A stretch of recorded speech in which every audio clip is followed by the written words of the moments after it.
Hello, in this video we are going to make this bottom part here. So whenever we're modeling, we want to think about what shape kind of will get us there the fastest. So since this is in a sphere-like shape, a lot of people will probably want to start with the sphere, but that is a bad idea for a reason. Let me show you. So let's go to Create, Polygon, Sphere, and you can see the problem right up here. This is called a pole, so all the polygons going into one point here is kind of bad topology and hard to work with. You'll have problems with textures and with rigging if you need to rig it. Just avoid this kind of stuff. You want to avoid triangles.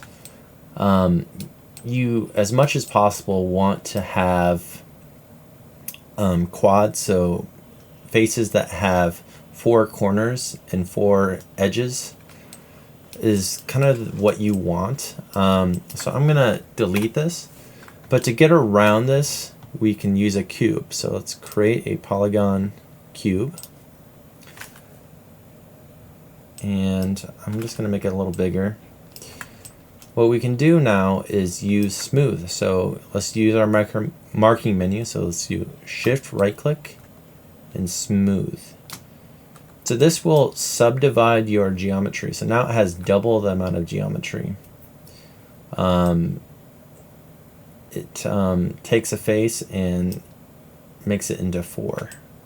So I'll do it again. I can hit G,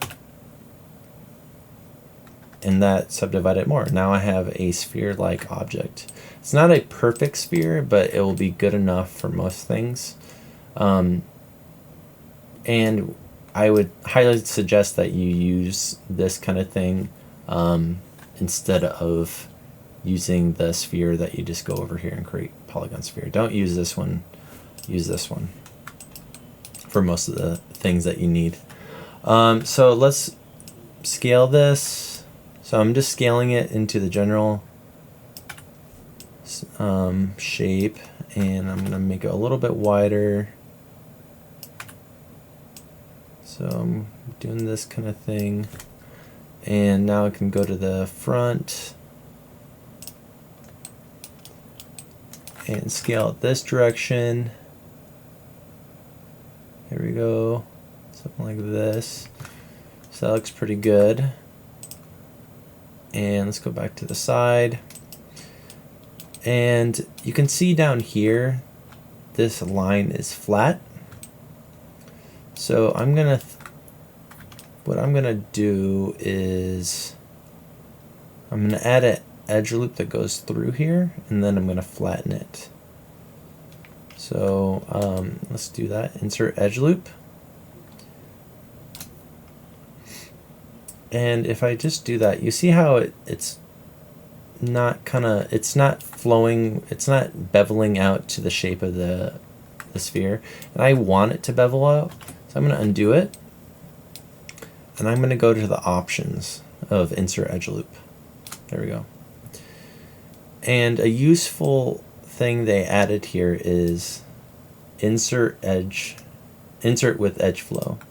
And this will, when I add it, you'll see that it kind of makes it flow with the edge or with the shape of your object, and that can be useful. You have to watch out for it because it can go the opposite way of where you want it to go. So sometimes it works, sometimes it doesn't, but it's a good idea to try it out.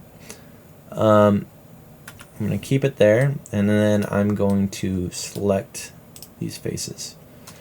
So I'm going to double click that, and I'm going to close this. I will take this edge loop and I'm going to delete it. And since this now, see how this piece is not connected? I can select that, double click it, and I can delete that. And what I'm going to do for this piece, I'm going to only work on half of it. So I'm going to go to my front view, and I'm gonna select this side and then delete it. Just make sure that you only have one side. because I can mirror this after the fact, and I won't have to deal with like not selecting one side, that kind of stuff. So I'm gonna do this, and I'm gonna now I want to make this bottom piece flat since that edge kind of is flat. So I'm gonna select this, and then here, double clicking, so I select that, and then double click where I want it to go, and hold down Shift, and then then I can get this whole piece. And now I'm just gonna scale this down in one direction, and see how that flattened it when I only scale it down in one direction like that. And now I'm gonna move this down like that. There you go. And that looks pretty good. See how it kind of got close? I'm maybe a little closer. There we go. And now I'm going to take these pieces and just move it over a little bit just to match that shape a bit better. You also have to think about when you're modeling what this might look like when I smooth it. So I'm going to get it close-ish, closer to that, like center. Scale it up a bit because it's going to shrink a little bit when I smooth it. There we go. There, something like that. And now the next step I would say is to get this bottom piece to this little fin piece. And I want to start off good, so I'm going to move this vert over here so I can extrude it. And you'll see what I mean. So let's move this over like that. And then I'm going to go over here, select all the faces I'm going to extrude down into that fin. So I'm selecting all those, and I'm going to extrude. So when you extrude, it's going to go by the, I think it's the normal of that vertice or the edge. But if we click on this, this will be the world position, world translate, so I can do this. I kind of want to just go straight down like that. And I'm going to hit W to get out of the tool. So I just cycle through WER. I pretty much keep my hand on those hotkeys, WER. And I'm going to go to vertice and start moving this. I'm going to position this over here, like that. And when I'm positioning this, see how this has thickness? I want to position it on top, so that, and I'm going to add thickness afterwards. So I'm just going to put this here, I think. And then this one I'm going to put right here. This piece I'm going to put all the way down here. I don't want to put it down here because I'm going to extrude it. I'm going to extrude it to have some thickness. So I want to make sure that I'm on the top part of my geometry. There and there. Something like this might be a good idea. And now if I look at it from here, it looks kind of pointy. So let's check the backside, back. And it's not matching, so we just have to play around with this. So if I move this over here, that direction, and when we move one side, it might affect my, so this, when I move this, it might affect my side. So I can look at both now.